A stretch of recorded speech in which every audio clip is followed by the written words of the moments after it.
Texas A&M professors are suing the university system over restrictions on teaching about race and gender identity. We'll discuss the legal challenge today on the Texas Standard.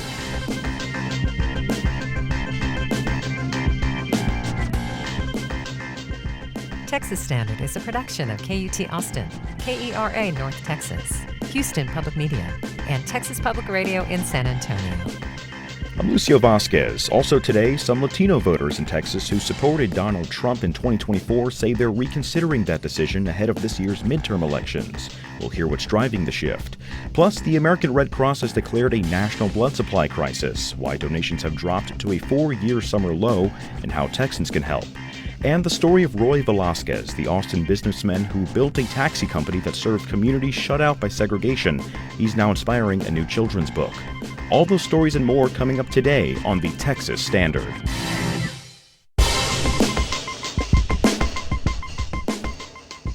No matter where you are, it's Texas Standard Time on this 5th day of August. So happy to have you with us. Roy Velásquez, broadcasting from the studios at Houston Public Media. Coming up today, the American Red Cross has declared a national blood supply crisis for only the second time in its history. We'll hear why donations have fallen, what that means for hospitals in Texas, and how first-time donors can help. And later, a new picture book tells the story of Roy Velásquez. He's an Austin businessman whose taxi company became a lifeline for many families during segregation. We'll talk with the author about bringing that history to a new generation. But our top story today, 4 professors filed suit this week against the Texas A&M system over restrictions on teaching related to race or gender identity. The lawsuit comes after the university system enacted rules requiring instructors to obtain presidential approval before including those topics in most classes. The professors argue the policy is vague, violates their First Amendment rights, and could have a chilling effect on classroom instruction. A national group representing faculty members at Texas Tech has also filed suit over similar restrictions. Jessica Priest covers higher education for the Texas Tribune. Jessica, welcome. Thank you for having me. So remind us, how do these teaching restrictions get started at Texas A&M, and how do they affect what faculty can teach? So they started last fall when there was a video that went viral on social media of a student confronting a professor who was teaching gender identity. The student believed that it violated an executive order by President Trump, saying that there were only 2 genders. Once that video went viral, lawmakers in Texas grew concerned about what was being taught at Texas A&M, and the regents responded eventually with these restrictions. And let's dive into these restrictions as well. I know I mentioned a little bit. How do they specifically impact what professors can say in these classes? It's a little confusing. So they were initially passed in November, and they said that they bar professors from, quote, advocating race or gender ideology or topics related to sexual orientation or gender identity. And it requires presidential approval to address those subjects in, like you said, certain courses, and prohibits them in courses that students are required to take to graduate. Advocating isn't defined in the policy, which is why professors say it's vague. You know, they're saying in their lawsuit that even teaching or mentioning these subjects is not allowed. Yeah, and tell us more about the lawsuit. Who's behind it, and what do the plaintiffs want to see changed? So the lawsuit is brought by 3 Texas A&M professors and 1 professor at Tarleton State University. Texas A&M system has 12 universities. It's very large and affects a lot of students and professors. And what they're asking a judge is to block these restrictions and to reinstate courses that were canceled under the policy or taken out of the core curriculum.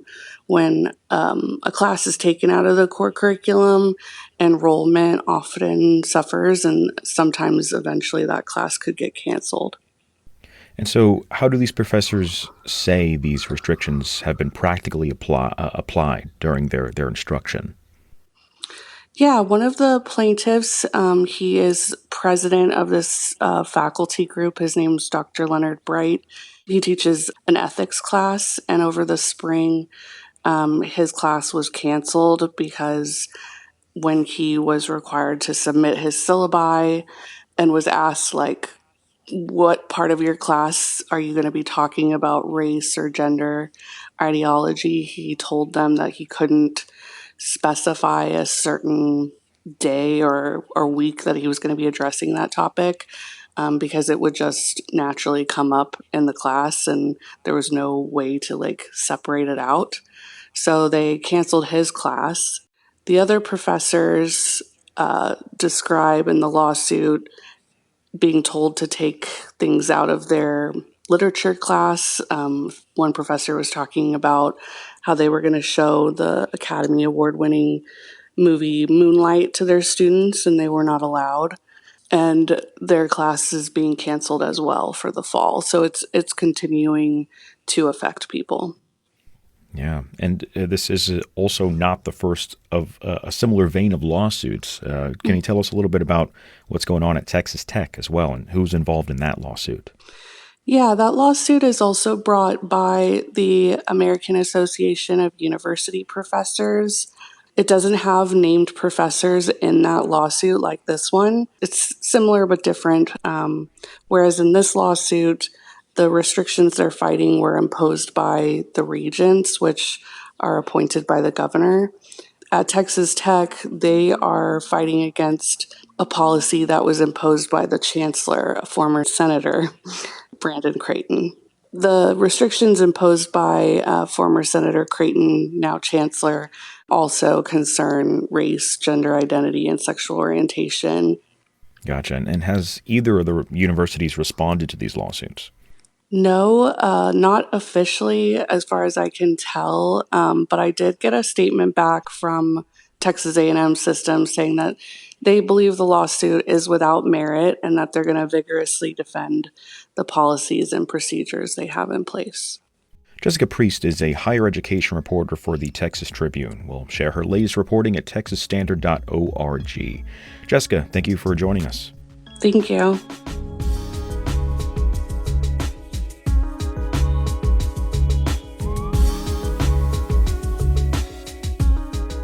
Very few Texans were shocked when Donald Trump won the state in 2024. What did surprise many, though, was that Republicans also flipped 9 traditionally blue counties in the Rio Grande Valley, including some majority Latino counties that had voted Democratic for decades. But a recent bipartisan poll of Hispanic voters found that 20% of those who voted for Trump 2 years ago say they wouldn't do it again. The group behind that poll is Unidos US, a national nonpartisan Latino civil rights and advocacy group. And last week they brought their annual convention to Texas. The Texas Newsroom's Blaise Gainey was there and asked Latino voters how they're feeling with just 3 months until the 2026 midterm elections. More than 1,000 people attended the 2026 Unidos US conference at the Fairmont in Austin. We are going to ask you to use your phone for a couple activities. Get your camera ready to scan some QR codes. In this breakout session called Building an Economy That Delivers, about 75 people listened as Santiago Suero polled the audience. What issue do you think Latino voters rank as their highest priority? Attendees quickly joined in, submitting their answers. Seeing a lot of people saying cost of living, immigration is the second highest one. Which popped up on the screen, creating a word cloud. Jobs is pretty high up there. The cost of living is far and away the top one that y'all are answering. These answers are pretty similar to what Latino voters in Texas were focused on 2 years ago, before the 2024 election: high housing costs, expensive groceries, and uncertainty surrounding immigration policy. That year, exit polls showed a majority of Texas Latinos voted for President Donald Trump. But Forward.us immigration expert Andrea Flores says many Latino voters who supported him now have mixed feelings. They're happy that the border is quiet and that some of the chaos of the Biden administration is over. But when it comes to mass deportation, what ICE is doing, what Border Patrol is doing, they oppose that. And like in that audience poll, Flores says Latinos overall aren't feeling much better about the current state of the economy. Like Austinite Olivia Dominguez, she's in her 60s and says she came to the conference since she's had a lot of free time since losing her job. I stopped working in January, not voluntarily. I asked her which party is doing the best right now to court Latino voters. Who's doing the best? There was no easy answer. But I know the disappointment in what's going on with immigration and our dollar. I would say maybe the Democrat might have an edge. Texas Democrats seem to feel the same way, likely a reason why two of their most high-profile candidates this November spoke at the event's luncheon. Democratic U.S. Senate candidate James Tallarico and Gina Hinojosa, who's running for governor. Hinojosa told the crowd this year Latino voters in Texas have more power than ever. To give you a sense of our importance in this election, in 2018, the closest a Democrat came to flipping Texas in recent history, Beto O'Rourke ran against Ted Cruz, and he got 64% of the Latino vote. Since then, Hispanics have become the state's majority, now making up more than 40% of Texas' population. When I get 64% of the Latino vote in 2026, I win. But getting to that number won't be easy. Democrats in Texas and nationally have their own problems to address with Latino voters. Sofia Zuniga traveled from Miami to attend Unidos US. The Floridian says she sees many similarities with Texas around issues like immigration and affordability. This year, I want to say I'm hopeful, but I'm also fearful. In November, she's pulling for Democrats. I do wish that Democrats would put more of a priority with Latino voters, and I think they're doing that now. They're realizing that they lost a lot of Hispanic voters. But there have been recent signs the party may be earning some votes back. Here's Andrea Flores, the lawyer and immigration expert. In the first round of off-cycle elections, so you saw in New Jersey, in a Florida mayor's race, in Pennsylvania, you saw a swing back of Latino voters back towards Democrats in those early races. Now it's a question of, will we see that again? What that trend means for Texas in November is still up in the air. By the way, we are the swingiest of votes. That's what Gina Hinojosa told the crowd in Austin. But she says the winds are swinging Democrats' way. One data point, a special state Senate election earlier this year where a Democrat flipped a Republican district and got 79% of the Latino vote. So while the issues on voters' minds may have stayed the same, the party they trust to address them might be changing. I'm Blaze Gainey in Austin. It's about 19 minutes past the hour Texas Standard Time. Coming up, hospitals rely on a steady supply of donated blood, but right now the nation's supply is facing a serious strain. We'll look at what's causing that shortage, which patients are most affected, and what you can expect if you decide to donate. That story and many more coming up on the Texas Standard. Stay tuned. Support for Texas Standard comes from UT San Antonio, providing education and research for communities across Texas, with a focus on student success and workforce development. The University of Ambition, ambition.utsa.edu.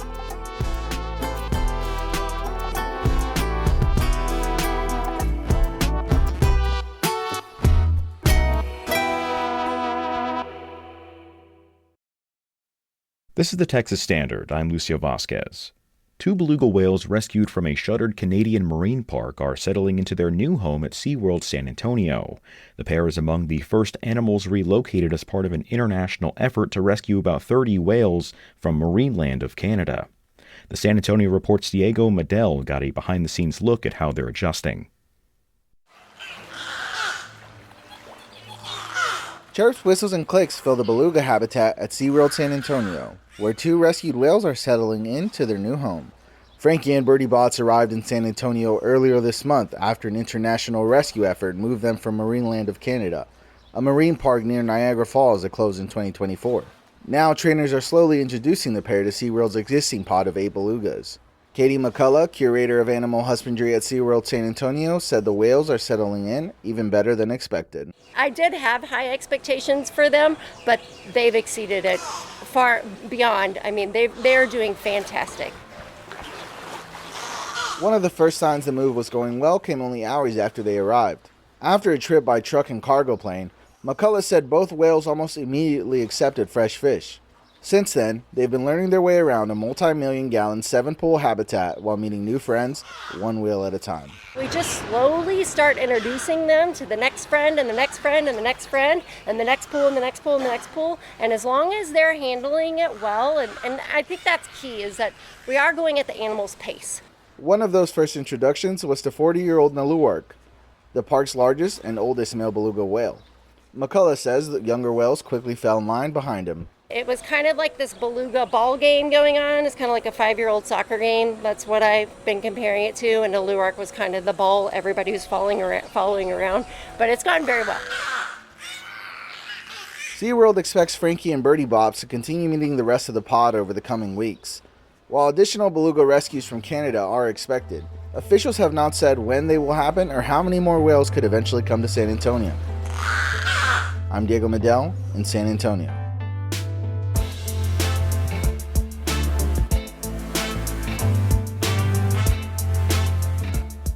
And you're listening to the Texas Standard.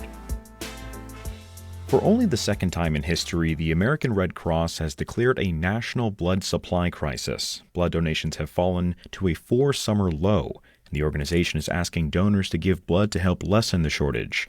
Here to tell us more is Linda Brady, the CEO of American Red Cross North Texas. Linda, welcome to the Standard. Thank you for having me. So do we have any sense as to why this is happening now? And is this purely a supply side issue, or is there more demand? Well, what's going on here? It really is both.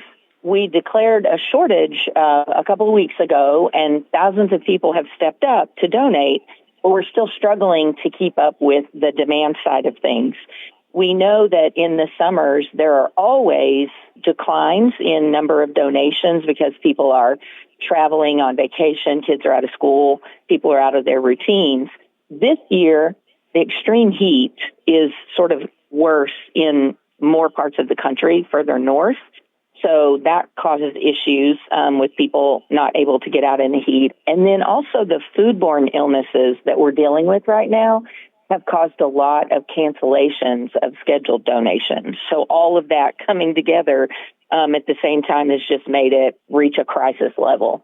Are there any particularly low numbers of blood types that you guys are needing on your end? Yes. Type O blood, both positive and negative. Type O positive right now, we're really in desperate need. We have less than a 1-day supply on the shelves. O positive is the most common blood type. Almost half the population has O positive. And then O negative is the universal donor. So anyone, regardless of their blood type, can receive O negative. So O negative and O positive are always in big demand. And so our O positive right now is really at critical levels. If this situation doesn't improve, what's the risk to the medical system? Patients have to delay surgeries that are elective surgeries, that kind of thing. We have had to cut back on not being able to fully supply the hospitals with the blood that they're requesting.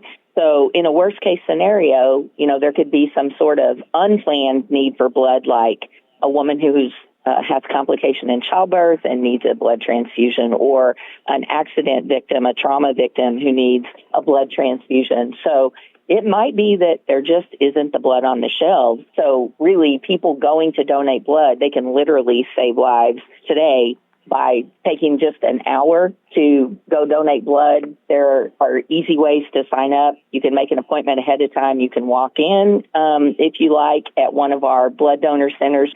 You can download our blood app from the App Store, or you can go to redcrossblood.org and you can put in your zip code and see where a mobile blood drive is, like the nearest to you. And there are spots available now, so people could go donate, right away. And, looking back, this has only happened once before in history, and I was curious if you could tell us a little bit about that situation. Yeah, that situation was during COVID. When the shelter-in-place orders were, widespread across the country, people just couldn't get out. And so we were really at a crisis situation then. So, it's really bad now that we've actually declared it to be at the level of a crisis and not just a shortage. The situation currently in Texas, how does it compare to other parts in the country? We have a national infrastructure. We're a local nonprofit that serves our local communities all across the country. But when it comes to our blood operation, that's a national infrastructure that we have, and we supply 40% of the blood supply in this country. We know that in Texas, there's a lot of potential for us to collect more blood compared to what we distribute. So here's the difference. We have distributed last fiscal year about 220,000 units of blood in Texas. We only collected about 58,000 units in Texas. So the rest of that is coming in from other parts of the country, and we would love to be able to collect more locally to supply, the local demand. So for folks who have never donated blood before, can you walk us through the process? I know you mentioned that there's an app to help streamline it, but can you take us from the beginning all the way to the end? So the app actually allows you to be able to do some of the paperwork ahead of time instead of doing it after you get to the blood drive itself. And of course, if you don't want to use that technology, you can call 1-800-RED Cross to make an appointment and find out what's available. So if you prefer, you can do that, and you can do all the paperwork when you get to the center. So once you get there, you check in, and they will do a few screening questions in addition to what you've already answered online, and they will check your iron levels. And it's really cool now. You used to have to get the end of your finger poked, and it was kind of painful, to get your finger poked, to get your blood drawn, to check your iron. But now we have a monitor they put on your thumb, so it saves that part of the process. They'll check your blood pressure and make sure it's in the right range. And then once they figure out that everything's good, then they take you to the table and get you hooked up to the machine. And, they do poke your arm with a needle, but it's really quick. And then to do a whole blood donation, it really only takes 10 minutes to draw the blood. And then you go to our area, have a snack, and make sure that your blood sugar is stabilized and that you're good to go. And from the beginning to the end, it's only about an hour. So think about the impact you can make on more than one person's life by taking an hour of your time to go donate blood. You can save more than one life by doing that. We've been speaking with Linda Brady, the CEO of American Red Cross North Texas. Linda, thanks so much for joining us. Thank you. Support for Texas Standard comes from HEB and the My HEB app, which is available for download, and shopping fresh departments like seafood, produce, bakery, and deli, and scheduling curbside pickup or home delivery. More at heb.com.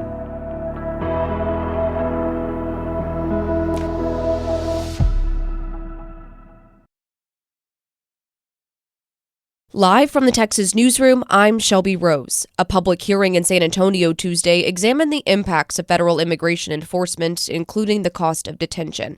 The hearing brought together civil rights groups, legal experts, and people affected by immigration enforcement. Texas Public Radio's Corey Cook reports. Daniel Hatum, a senior supervising attorney with the Texas Civil Rights Project, says alternatives to detention can provide a significant economic benefit. He says family detention can cost hundreds of dollars a day, while alternatives involving social workers can cost between $12 and $16 a day. Now, you may be wondering, what liberal think tank did Daniel get all these numbers from? I got them from ICE. ICE's own budget numbers say that they know what the better policy is, but they refuse to do it, and they refuse to enforce it. Hatum represented a 6-year-old with leukemia who was placed in the Dilley Detention Center. He said with the more than 100 habeas petition cases he's consulted, the vast majority of those had no criminal record. I'm Corey Cook in San Antonio. Governor Abbott is aiming at the way city-owned CPS Energy is helping fund the city of San Antonio's budget. He says the arrangement is unfair to the more than 100,000 CPS customers who live outside San Antonio but still contribute to its budget through their utility bills. A large percentage of what goes to CPS goes beyond just providing electricity. It goes to funding the city budget. They may have other local cities they're already paying taxes to, and they're not getting the benefits of paying taxes to the city of San Antonio. This is taxation through electricity prices without representation. Governor Abbott wants lawmakers to open areas served by municipally owned utilities to competing electricity providers next legislative session. CPS Energy says its public model already offers some of the lowest combined electric and gas rates in Texas. An appellate court heard oral arguments Tuesday on whether Tarrant County and several detention officers should be added back to Anthony Johnson Jr.'s wrongful death lawsuit. Johnson's parents sued the county and 15 jailers in 2024, but a judge dismissed the county and several of the named jailers last year. Catherine Owens, an attorney for Tarrant County, argued the Johnsons have not proved there is a lack of policies causing these jail deaths. It was the force used against him by individual actors. This is a sad case, but that doesn't mean that Tarrant County is liable. Johnson died in custody in 2024 after a jailer pepper sprayed him in the face while another knelt on his back. Wildfires are again threatening parts of Texas. Governor Abbott has sent additional resources to the Panhandle because of rising temperatures and dry conditions. I'm Shelby Rose in the Texas Newsroom. You're listening to statewide news from public radio stations across Texas. This coverage is only possible because of support from listeners like you. You can help sustain and grow Texas news coverage by donating to your local public radio station today. 33 minutes past the hour, Texas Standard Time. I'm Laura Rice.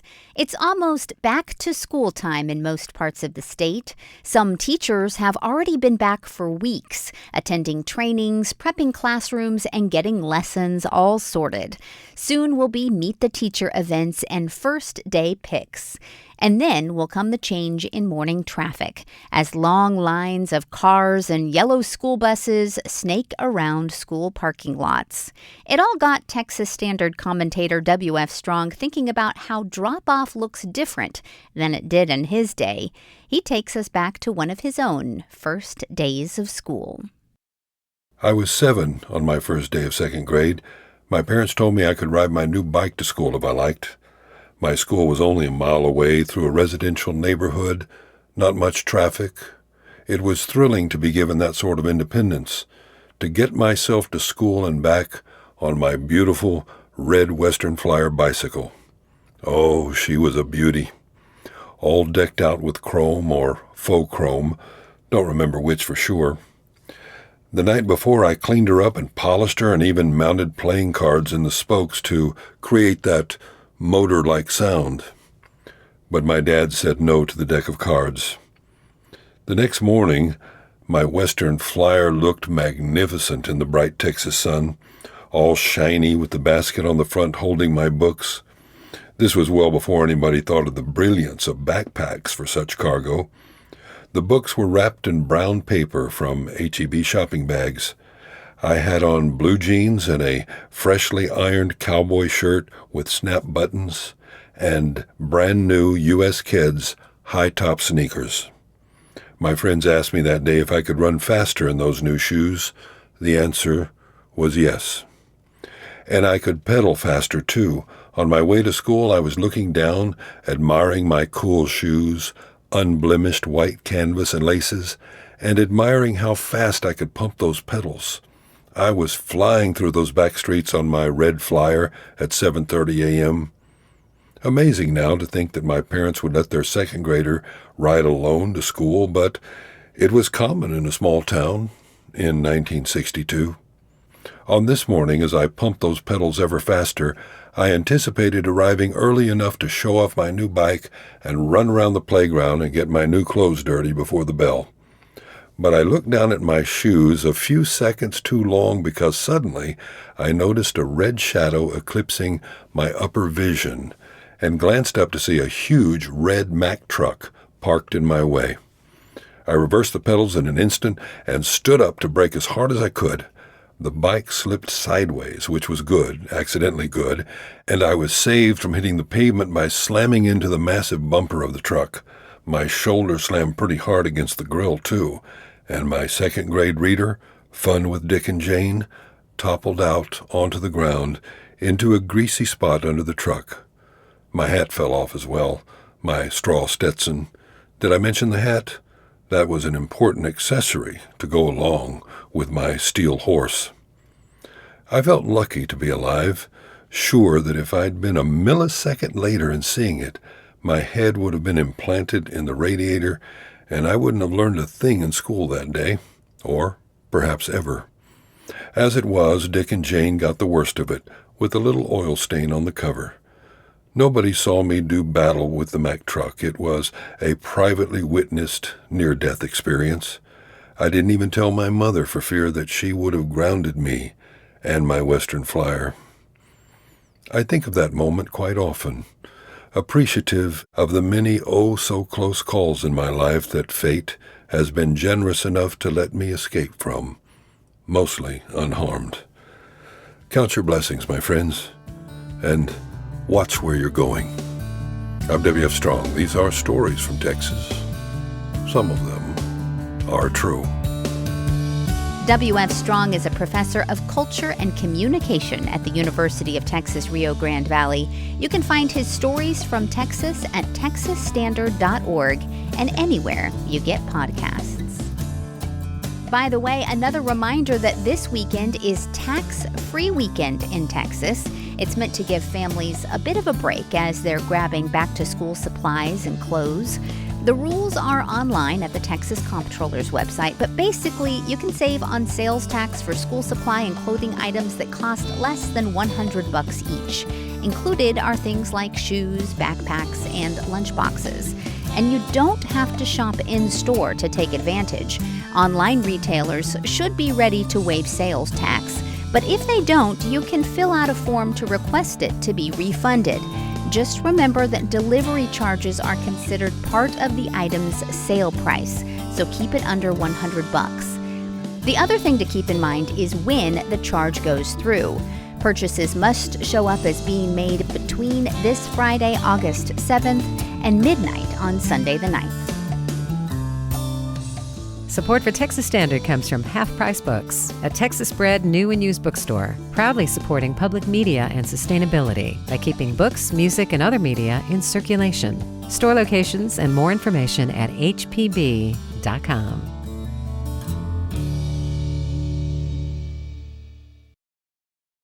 It's the Texas Standard. I'm Lucio Vasquez.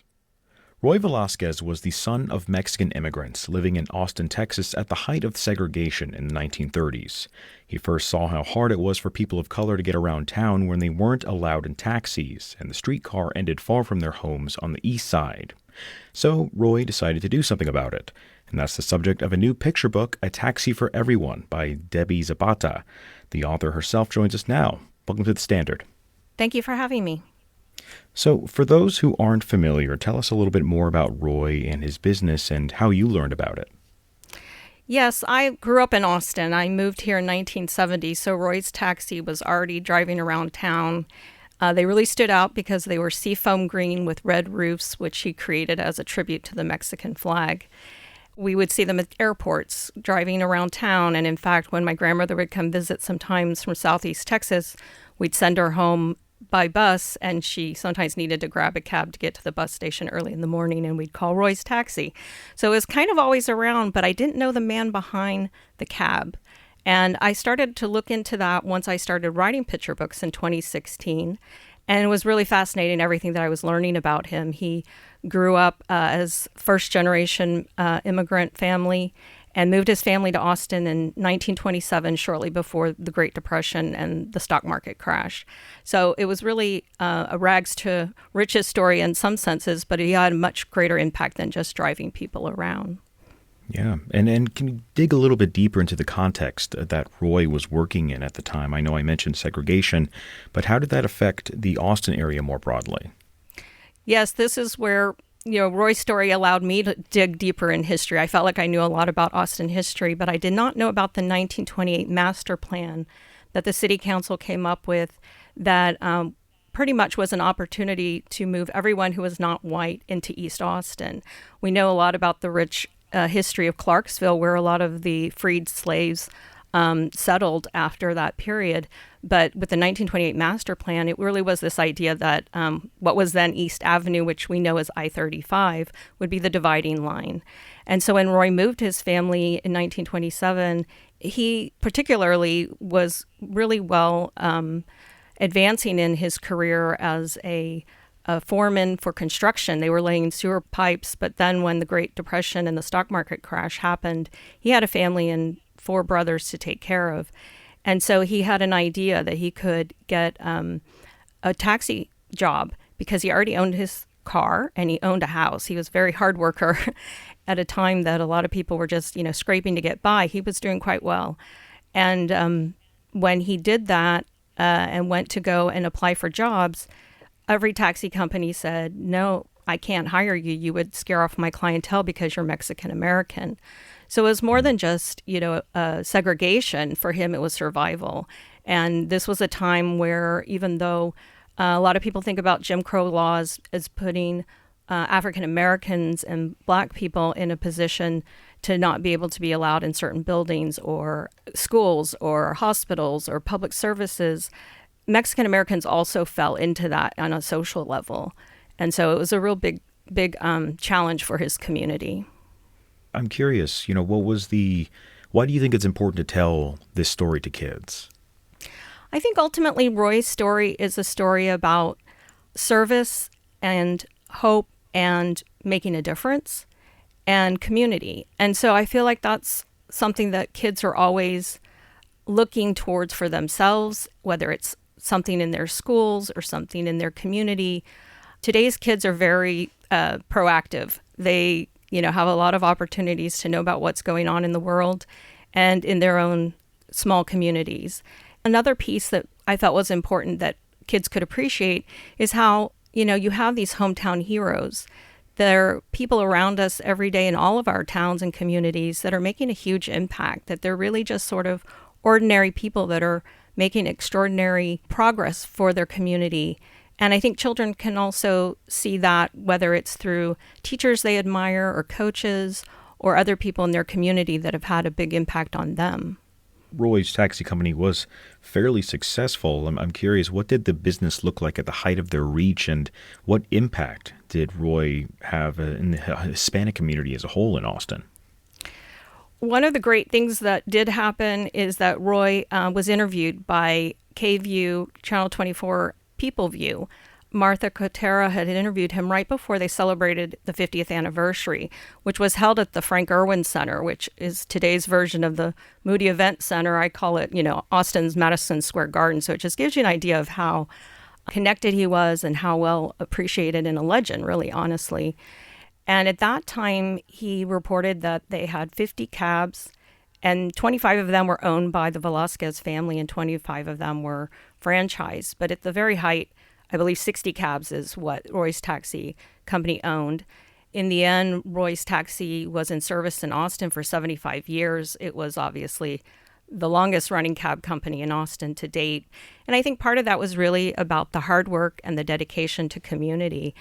In some of Roy's accounts, even if somebody couldn't pay for a taxi ride, he had a lot of regulars. And so they might pay him in a sack of flour or a bag of frijoles, and really made it possible for some people to just hold on to their jobs and get there. That particularly was the case during the Great Depression, when streetcars would fill up, and if you didn't get to your job, there were plenty of unemployed people who were ready to take that job from you. And so they were willing to pay an extra 5 cents and take a cab ride with Roy. And he would just drive and add more people to his cab. And I think we see some of that legendary history in Richard Linklater's movie Slacker that came out in 1990. The opening scene, the character shows up in Austin at the bus station, and it's a Roy's Taxi that picks him up and brings him downtown to the drag. For his community, it was not only just the cab service and helping people get to work and the career opportunities. He also employed a lot of people in his company. And as much as he wanted to break down barriers for people in Austin, he also did that for people that he hired.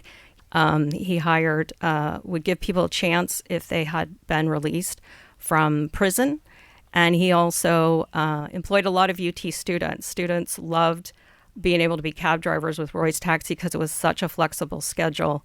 I think for me, what I really would say in terms of what he did to impact the Mexican American community and moving people forward is him, along with 3 other friends who started the LULAC chapter in Austin. LULAC was started in Corpus Christi in 1929.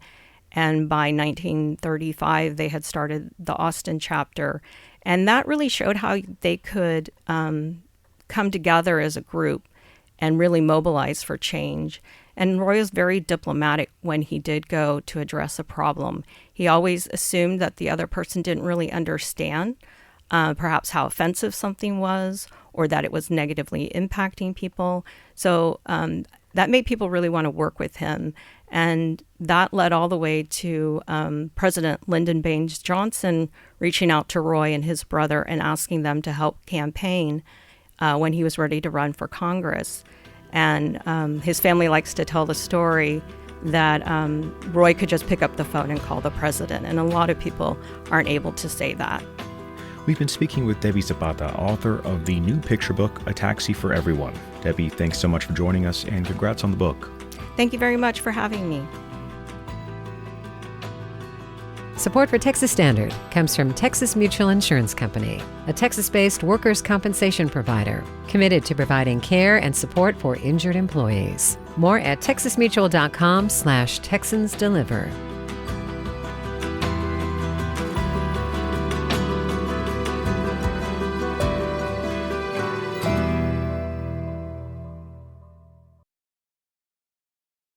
It's the Texas Standard. I'm Lucio Vasquez. Last spring, a federal appeals court upheld a 2025 state law requiring public school classrooms to display the Ten Commandments. Last Thursday, 3 Houston area moms challenged the law in a state-level court. Bianca Seward is an education reporter at Houston Public Media following the case. Bianca, thanks for coming on the Standard. Hey, Lucio. Thanks for having me. So tell me more about this law. What does it actually require? Yeah, it's called the Texas Religious Freedom Restoration Act, and it was passed more than 25 years ago in 1999 by then Governor George W. Bush. Essentially, it prohibits the state from substantially burdening a person's free exercise of religion. And so that's the law that they are invoking in the lawsuit itself, correct? Yeah, it's a new legal approach. Instead of going the federal route, which previous lawsuits have, they're taking a state approach. And it's an interesting way to argue this case because just a few years ago in 2021, Attorney General Ken Paxton leaned on this law to argue that governments could not close places of worship during the pandemic. So the women who have filed this lawsuit argue it can't just be used to advance the Christian agenda. They say the Ten Commandments hanging in classrooms impose Christianity not only on their children, but on all students who attend public schools in Texas. And the mothers behind the lawsuit, can you tell us more about them? Yeah, it's 3 Houston area moms, and they're suing the state and 3 major school districts here, including the largest district in the state, Houston ISD, Cy-Fair ISD, and Spring Branch ISD. So the Ten Commandments law itself, where does it stand right now? Can you tell us a little bit about just that law in general? Yeah, it was passed into law last summer, and pretty much as soon as school started, there were a number of different federal lawsuits filed to stop the hanging of the Ten Commandments posters. The law itself requires that Ten Commandments are posted in a visible space with certain specifications to the poster in every single public classroom in Texas. And so a number of different organizations, including the ACLU and Americans for the Separation of Church and State, they've all filed those federal lawsuits that it violates the constitutional right of freedom of religion. For a while, they seemed to be getting some traction in the courts, and there was an injunction in place which prevented HISD and a number of different school districts in Texas from even hanging the posters. But in April, the Fifth Circuit of Appeals ruled that the law didn't violate the Constitution's right to freedom of religion. And so this summer, this August, in just a week when school starts, we will see those Ten Commandments hanging in classrooms. And so this current lawsuit, as you mentioned, taking a very different legal approach compared to the previous lawsuits. But are there any other differences? How do they compare? Yeah, it's a completely different legal approach. The other lawsuits, like I said, did focus on federal precedent for freedom of religion. This lawsuit refocuses the argument on state level laws. Though the federal lawsuits had some traction, like I said, ultimately they were not successful in stopping this. So the parents involved in this lawsuit hope that going from the state track and kind of using arguments that the state itself had used previously, like I mentioned in 2021 during the pandemic, hoping that they're hoping that is a victorious path forward to stopping the Ten Commandments being hung in the classrooms. So as you mentioned, school's starting very soon, and very soon we're going to be seeing these Ten Commandments in public school classrooms. But I'm curious, are there any temporary actions being taken that'll perhaps change what students see as they come back to school? Yeah, it's a great question. And right now, even though all of the legal back and forth that happened this year, there are no legal protections in place for districts that don't want to hang these posters. Now, to be clear, the law says they don't have to go out and buy the posters themselves. But if they receive a box of donated posters, they must hang them. And I'll tell you, the efforts to get donated posters in every classroom have been robust. Several very conservative organizations have printed them quite cheaply and shipped them out to local parents to hand deliver to the schools. And once that happens, the schools cannot refuse those posters. They must hang them. If districts do want to take a stand, they can, but they do, they gamble with a long legal battle. And Attorney General Ken Paxton has made it clear his office will cover any lawsuits against districts that do not comply with the Ten Commandments law.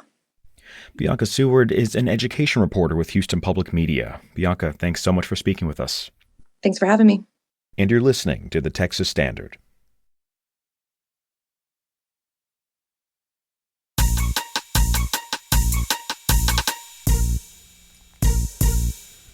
Our audience and engagement editor, Wells Dunbar, is here with the Talk of Texas. Hello, Wells. Howdy, Lucio. Great to be with you.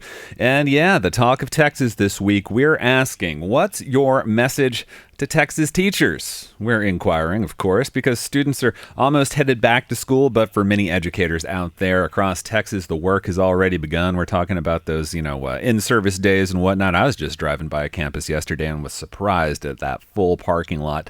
Educators getting ready for the fall semester there. So what do Texas teachers need to hear as this new school year begins? Of course, this is taking place, as we just heard, under many different aspects occurring and unfolding, as we just heard this controversy over the Ten Commandments in classrooms, many school districts facing large budget deficits and the like. So what would the teachers, or what do the teachers in your life need to hear about the year ahead? And what do you wish state leaders understood about teaching in Texas? Those are some of the questions on our minds here at Lucio, and we want to hear our listeners' thoughts about the state of public education in Texas. Best way to do it, go to texasstandard.org/talk and create a voice message. Now we can share with our statewide audience. So we're trying to get the word out there in a couple of different ways. Getting a really good response here on Reddit from a subreddit I wasn't familiar with until this week, but it's a very fascinating one with a lot of good responses. It is Texas Teachers is the name of the subreddit, and there are lots of good suggestions. I like this one, a little bit of a practical bit of advice for educators. This Redditor writes to share their 3 rules for decision making. Number 1, what is in the best interest of students? What's in the best interest for teachers? And rules 1 and 2, they must coincide. So, for example, if you have a grade assignment that takes 10 seconds to grade and you have 180 students, that means you have 30 minutes of grading. Do you have 30 minutes of time to grade? If not, come up with a different plan. An example of working smarter, not harder. How about in that Redditor's words? Another Redditor writes, they're actively destroying your profession and livelihood. Any other trade would have revolted by now. Study the role that teachers and students have played in political movements across history. You're not as neutered as they want you to believe. Interesting comments coming in there from Reddit and also via Facebook. Plenty of comments pouring in on our Facebook page there. Claudio Fox has this interesting perspective on, the legislative aspects, lawmakers regarding education. He says, every lawmaker writing public education should have to be able to substitute teach at a variety of schools to be eligible to write legislation. Interesting thinking about how that one might work out. A nice bit of commentary here from another listener, Trisha DeBose, who writes, take care of yourself. You can't pour from an empty cup. Be present with your students, do what's best for them, and know you're not doing this important work to check boxes. You're doing this work for these students' future. And a bit of practical advice here as well from Ken Boswell, who writes, make friends with the custodians and campus secretary. They'll make your life easier. So again, wide range of responses here, from the practical to the more theoretical to the political, and we'd love to hear y'all's about education and teachers. Go to texasstandard.org/talk and leave us a voicemail message. Thank you, Wells. You can go to texasstandard.org to also keep up with the news throughout the day. I'm Lucio Vasquez, and from all of us here at the Texas Standard, thanks for listening. Hope you have a good day. Philanthropic support for Texas Standard comes from Casey and Scott O'Hare, the Winkler Family Foundation, Lynn Dobson and Greg Woldridge, Adrian Killam, the George Huntington family, and St. David's Foundation. Additionally, Texas Mutual Insurance Company is a founding sponsor of Texas Standard.